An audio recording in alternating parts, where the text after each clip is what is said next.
বাংলাদেশ কি ছিল? বাংলাদেশ তো ভারত বন্ধু ছিল। শেখ হাসিনা তাকে তাড়িয়ে দাও, শেখ হাসিনাকে তাড়িয়ে একটা পাপেট সরকার বসিয়ে দাও, সে পুতুলের নাম দাও মোহাম্মদ ইউনুস। हिंदुस्तान को और हिंदुस्तानी मीडिया को पागलपन के दौरे पड़ रहे हैं। अब उनके लिए हजम करना मुश्किल हो गया है कि बांग्लादेश के अंदर डॉक्टर मोहम्मद यूनुस की हुकूमत है।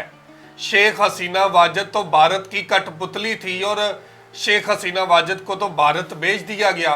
अब बांग्लादेश आजाद है, लेकिन मगरबी बंगाल का मीडिया बार बार प्रोपेगेंडा कर रहा है बांग्लादेश को लेकर।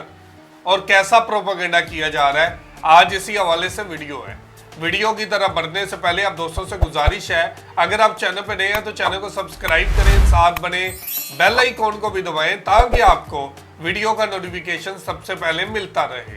चले वीडियो शुरू करते हैं जी। 1 2 3 गो। বাংলাদেশ কি ছিল? বাংলাদেশ তো ভারত বন্ধু ছিল।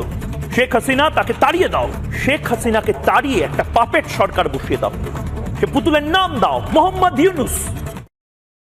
সম্পর্ক বদলে গেল একটি পলকে। এই গানটির কথা নিশ্চয়ই আপনাদের মনে আছে। হয়তো অনেকেই ভাবছেন বাংলা সিনেমার জনপ্রিয় এই গানটির মাধ্যমে কেন আজকের এই ভিডিওটি শুরু করলাম। পশ্চিমবাংলার পাগলদের পাগলামি দেখে আজ বিখ্যাত এই গানটির লাইন মনে পড়ে গেল। শেখ হাসিনা এখন আর বাংলাদেশের রাষ্ট্র ক্ষমতায় নেই, ফলে এতদিন বাংলাদেশকে চুষে খাওয়া ভারতীয়রা আফসোস করে মরছে। শেখ হাসিনা ক্ষমতায় চিরস্থায়ী হতে বাংলাদেশের স্বাধীনতাকে ভারতের হাতে তুলে দিয়েছিল। শেখ হাসিনার সময় বাংলাদেশ ভারতের কথা মতো চলত। পশ্চিমবাংলার দাদারা এটাকে বন্ধুত্বের নাম দিয়েছিল। গণ অভ্যুত্থানের পর ডক্টর মোহাম্মদ ইউনুস রাষ্ট্র ক্ষমতায় বসতেই যেন বাংলা মুভির সম্পর্ক বদলে গেল একটি পলকে গানটির মতোই ভারত ও বাংলাদেশের মাঝে থাকা দাসত্বের সম্পর্ক ছিন্ন হয়ে গিয়েছে। আর এটি যেন মেনে নিতে পারছে না পশ্চিমবাংলার মিডিয়া। এজন্য তারা ডক্টর মোহাম্মদ ইউনুসের পেছনে পাগলাগারদের পাগলকে লেলিয়ে দিয়েছে। কি বলছে পশ্চিমবাংলার মিডিয়া, আসুন তা দেখি। সভারেন ডেমোক্রেটিক ইন্ডিপেন্ডেন্ট একটি দেশের নাগরিকেরা কি গোলামের মতন বাঁচতে চান, কৃতদাসের মতন বাঁচতে চান? ভারতীয়রা তো বাঁচেন না, তাহলে বাংলাদেশিরা কেন গোলাম হয়ে নতুন বাংলাদেশে বাঁচবেন? মোহাম্মদ ইউনুস কিভাবে আমেরিকাকে সঙ্গে নিয়ে বাংলাদেশিদের শুধু বোকা বানাচ্ছে তাই নয়, তাদের গোলাম বানাচ্ছে এবং মোহাম্মদ ইউনুসকে সামনে রেখে হয়তো আগামী দিনে বাংলাদেশকে ভাগ করে টুকরো করে আমেরিকা একটা নতুন দেশও তৈরি করতে পারে। ভারত আমেরিকার শত্রু, ঢাল হিসেবে ব্যবহার হচ্ছে বাংলাদেশ। ভারতীয় উপমহাদেশ আমেরিকা ভয় পাচ্ছে, ভারতকে থামাও। ভারতের দুদিকে শত্রু দেশ তৈরি করো, একদিকে বাংলাদেশ তৈরি করো। বাংলাদেশ কি ছিল? বাংলাদেশ তো ভারত বন্ধু ছিল। ভারত বন্ধু সরকার ছিল বাংলাদেশে, ভারত বন্ধু একের পর এক রাষ্ট্র নেতা বাংলাদেশে ছিল। কি করেনি ভারত বাংলাদেশকে স্বাধীন করার জন্য? তাকে তাড়াও, শেখ হাসিনা তাকে তাড়িয়ে দাও। আসলে শেখ হাসিনা শত্রু নয়, আসলে শত্রু ভারত। শেখ হাসিনাকে তাড়িয়ে একটা পাপেট সরকার বসিয়ে দাও, নিজেদের পাপেট বা ওই পুতুল, সে পুতুলের নাম দাও মোহাম্মদ ইউনুস। ইউনুসকে এনে ক্ষমতায় বসাও। ভালো করে মন দিয়ে শুনুন, বাংলাদেশের সাধারণ জনগণ মন দিয়ে শুনুন। আপনাদের বোকা বানানো হচ্ছে। আবারও বলছি, আপনাদের মোহাম্মদ ইউনুস বোকা বানাচ্ছে, আমেরিকার গোলাম বানাচ্ছে। মোহাম্মদ ইউনুস এবং মোহাম্মদ ইউনুসের একটা সরকার আমেরিকার প্রয়োজন ছিল বাংলাদেশিদেরকে গোলাম বা কৃতদাস বানানোর জন্য, এবং সেটাই আমেরিকা এই মুহূর্তে করছে। বাংলাদেশকে ডক্টর মোহাম্মদ ইউনুস আমেরিকার গোলাম বানায়নি, বরং শেখ হাসিনা বাংলাদেশকে ভারতের গোলামে পরিণত করেছিল। পশ্চিমবাংলার দাদাদের মুখে আজ বাংলাদেশের স্বাধীনতা এবং সার্বভৌমত্বের কথা শুনে হাসি পাচ্ছে। শেখ হাসিনার শাসনামলে যখন বিএসএফ বাংলাদেশে ঢুকে বাংলাদেশিদের পেটাতো, ভারত যখন বন্ধুত্বের নামে বাংলাদেশের ভেতর দিয়ে নিজেদের ট্রেন চালানোর মতো গোলামি চুক্তি করেছিল, তখন বাংলাদেশের স্বাধীনতা কোথায় ছিল? ডক্টর মোহাম্মদ ইউনুসের নেতৃত্বে বাংলাদেশ ধীরে ধীরে ভারতের সব গোলামি চুক্তি থেকে বেরিয়ে আসছে। আর তাই পশ্চিমবাংলার মিডিয়া নোবেলজয়ী ডক্টর মোহাম্মদ ইউনুসকে আমেরিকার গোলাম এবং পুতুল বলে অপমানিত করছে।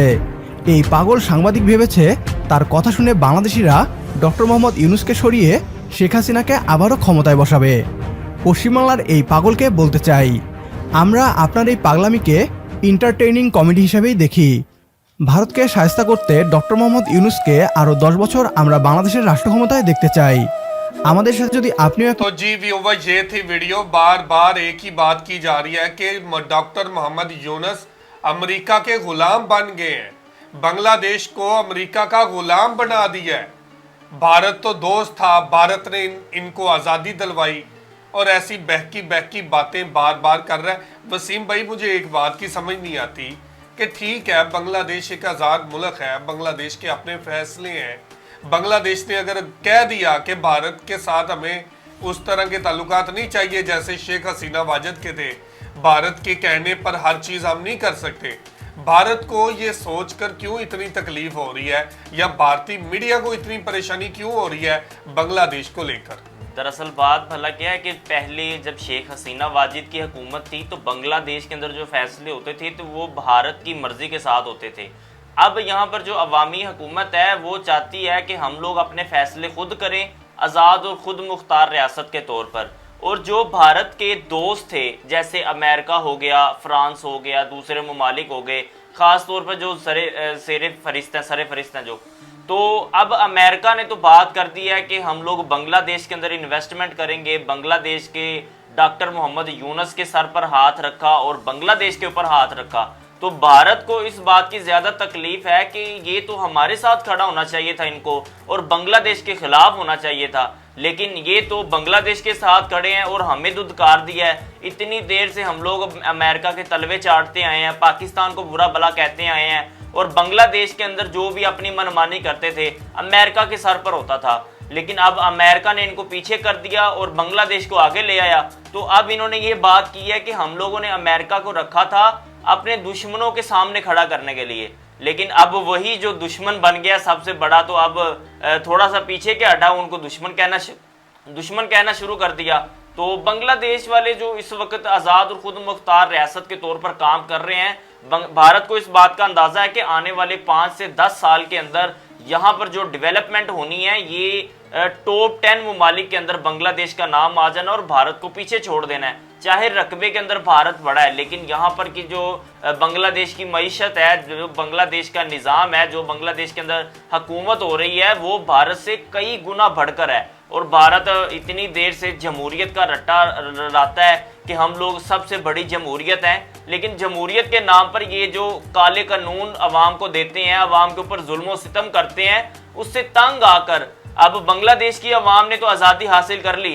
भारत के अंदर भी इस तरह के प्रोटेस्ट होना शुरू हो गए हैं, जैसे खास तौर पर मगरबी बंगाल का मीडिया, मगरबी बंगाल इस बात को दिखाता नहीं है। ममता बनर्जी ने भी बात की थी, जो 7 सिस्टर स्टेट हैं उन्होंने भी ये कहा कि हम लोग दिल्ली से आज़ादी चाहते हैं, हम लोग भारत के साथ नहीं रहना चाहते, बांग्लादेश के साथ होना चाहते हैं। तो ये उनको ये सारी बातें हजम नहीं हो रही कि एकदम से काया पलट की है।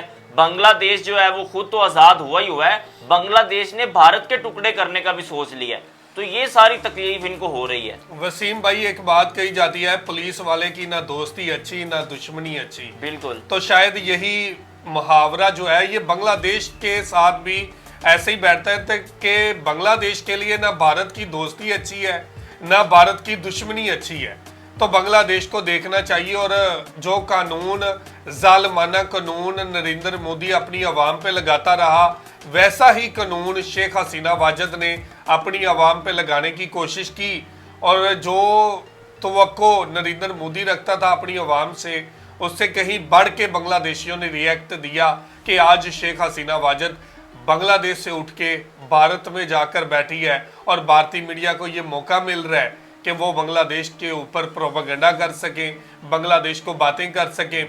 और ये सारी नफरत शेख हसीना वाजिद को निकालने को लेकर है कि बांग्लादेश से शेख हसीना वाजिद को, जो कि भारत की कठपुतली थी, इनको क्यों निकाला गया। एक बात कही जाती है कि घर का भेदी लंका ढाए, और जो बांग्लादेश का भेदी था जिसने इतनी देर हुकूमत की, अब वो जाकर भारत के अंदर बैठ गई हैं, और भारत के उनके आखिर कोई ना कोई बात तो होती होगी बांग्लादेश को लेकर के, यहाँ से दबाओ, यहाँ से ज़्यादा कमज़ोर मरहला है, यहाँ से दबाओ, यहाँ से बांग्लादेश को काबू कर लिया जाएगा।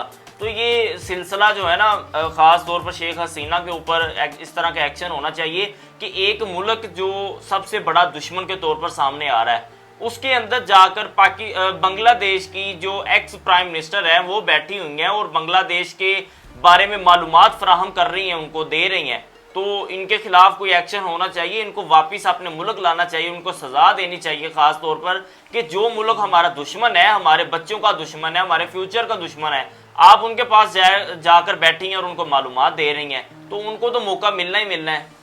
जी वसीम भाई, ये सवाल सबसे ज़्यादा ख़तरनाक है कि शेख हसीना वाजद जो है वो भारत के अंदर बैठी हैं, और अगर इसके अलावा वो कहीं और हों तो ये जो साजिशें भारत के अंदर हो रही हैं बांग्लादेश को लेकर, या जैसा प्रोपेगेंडा हो रहा है, ये कम हो। तो ये थी आज की वीडियो। आप इस वीडियो के बारे में क्या कहना चाहते हैं ज़रूर कमेंट करके हमें बताइएगा। बहुत शुक्रिया।